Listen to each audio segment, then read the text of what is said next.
bibigyan kayo kung paano ba ang proper way of swimming. Kasi iba kasi hindi mga maglangoy, so nangulangoy tayo. Pero bago magpapalit tayo ng damit muna para makapaglangoy-langoy tayo ng bongga.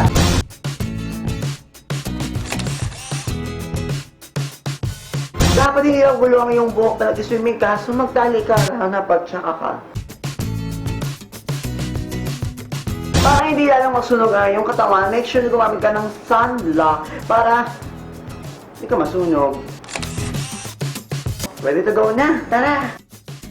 Para makapaglangoy-langoy ka, kailangan mo ng tubig.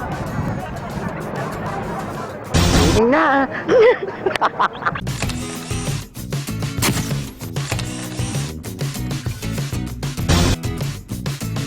Ayan, okay na. Nakapag-warm up na ako. Swimming na!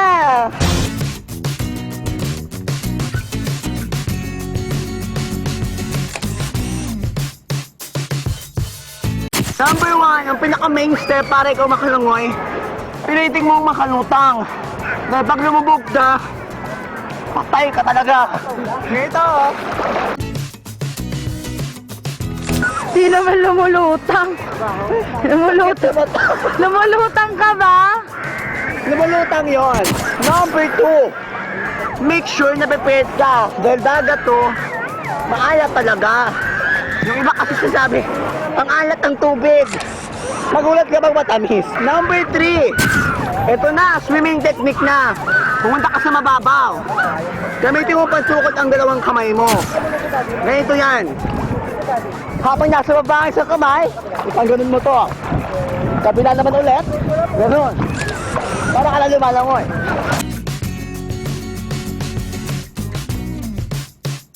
Pag nasakit ang singit mo dahil sa mga walwal, hubarin mo na ang dala mong short at magpanty ka na lang. Kahabak bakla at mag-swim-swim ako. Pinupulikat ako! Pinupulikat ako! Help! Tulong! Tulong! Ate, tulong! Di ako marunong lumangoy. Shit, that will. Lunod ka.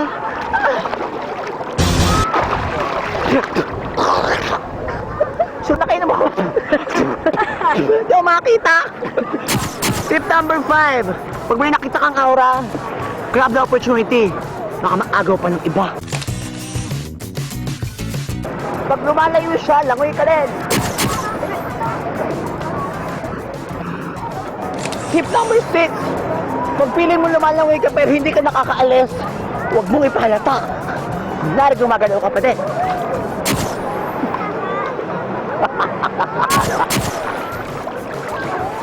Oh, may bikat. Ay, basura na lang siya.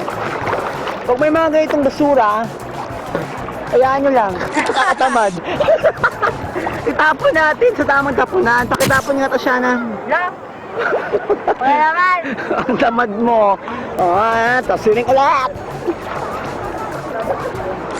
Pero totoo. Pero totoo, binaligtad natin. Tip number 8. Para siguradong hindi ka malunod, umarkila ka lang salbabida. Tara na. Ako yung salbabida? Ikaw. Tataka. Aray ko. Make sure na mamahaling salbabida. Kagaya nun, nalubog agad. Number 9. I-enjoy mo ang mga special offer ng mga resorts. Kagaya yan, yan sila. Yan, may mga boat. Para Yan. sailing. Yan. Pero kung wala kang pera, nood-nood na lang muna. So wala kang pera. Wala naman talaga. Tip number 10. Tip number 10. Huwag ka na magbabad sa dagat. Enjoy mo din yung sand. Kasi yung sand, sa amin, sa binayad natin. Make sure lagi makita ang mga black spot ng mga singit. Cover din. Ay, labog mo ako. Paano ka tayo nalubog? Maghukay ka. Dali, go!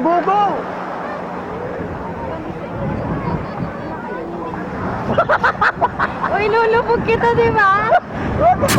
Pero ang pinaka-importante tip sa lahat, Kahit na wala kang love life, kahit nakaka-break lang ninyo, dapat gawing masaya ka. Dahil walang kwenta ang paglangoy-langoy mo kung hindi ka naman masaya. Dapat, happy lang. Ah!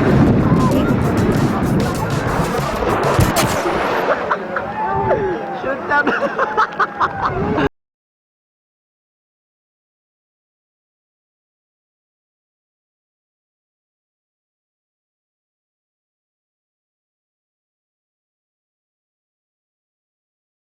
Siyempre ngayon medyo updated na kasi may mga stuff tayo dyan. Sabi nung online, hindi ko alam, but now